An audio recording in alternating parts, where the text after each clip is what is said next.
Hi everyone, in this video we're going to go over the solutions to quiz number 3. So in question number 1, we want to find the value of h, where h is being here the opposite side to the angle that is given, which is 22 degrees. We also have the hypotenuse here, which is 9. So in this right triangle, we're prompted to use something that has the hypotenuse, something that has the opposite, and something that has the angle. With this combination, we can clearly go for the sine of 22, which is given by the opposite over the hypotenuse. So given that, we have that h is 9 times sine of 22.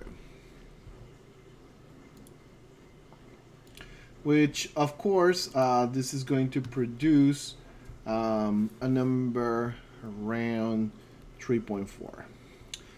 Now, number 2 is a very similar situation where we have another triangle, but notice that this time the angle is in a different position and we have the adjacent side. So because we have the adjacent and we have the hypotenuse, which is C, then we're prompted to use the cosine.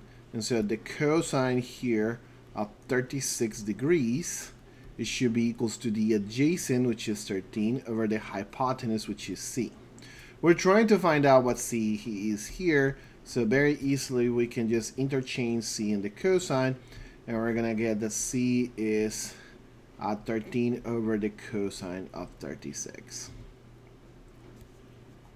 And so checking this out, this is going to be option A. Now, last but not least, the final question is checking for different relationships that we need to match up. So in column A, we have some expressions in terms of trigonometrical functions, sine and cosine, their inverses, and some angles. And in column B, we have the meaning of what those things are. You can see very easily that 4 and 5 should be trivial. We have that the x-coordinate of a point on the unit circle located pi over 6 around the circle. So if you remember about the unit circle, which we've been going over and over, the coordinates in the unit circle, any point that you take on the unit circle is going to have, let's say we take this one. So let's take a line from here to here.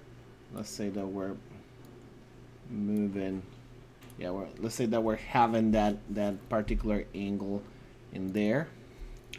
And so if this angle is, let's say, pi over 6 on the unit circle, then the coordinates of the point here are going to be cosine of pi over 6 for the x coordinate and sine of pi over 6 for the y coordinate.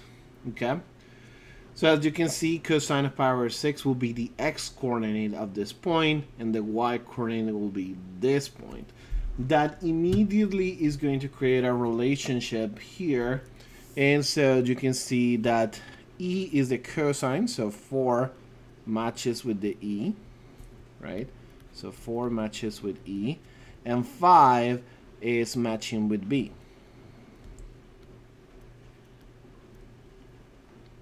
Okay, that takes care of this sine and this cosine.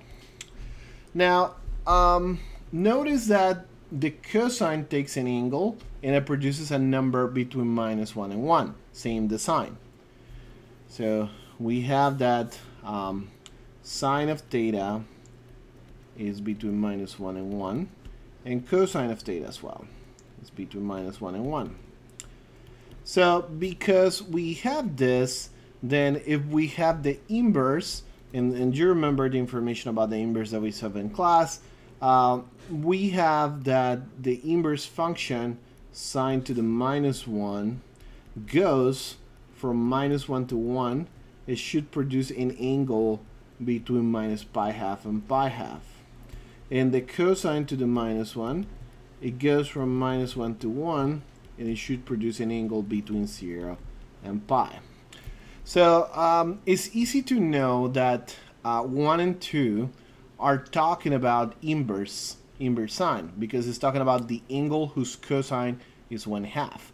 So if we're saying that the cosine is 1/2, we're talking about certain angle cosine of theta is equals 1/2. But the meaning of that is that theta is cosine to the -1 of 1/2. So this is immediately related to number 1. So cosine to the -1 of 1/2 is going to be 1. And so 1 is related to D. In the same fashion, then if we're talking about an angle whose sine is 1/2, then the sine of theta is 1/2. And so that means that theta is sine to the -1 of 1/2. So that prompts this to be C.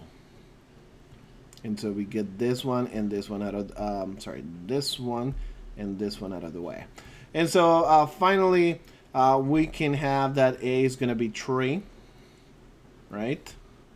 And we get this complete by just get rid of options. But think about why this is true. This is saying this expression is not defined. Pi over 3 is not a number that is between -1 and 1.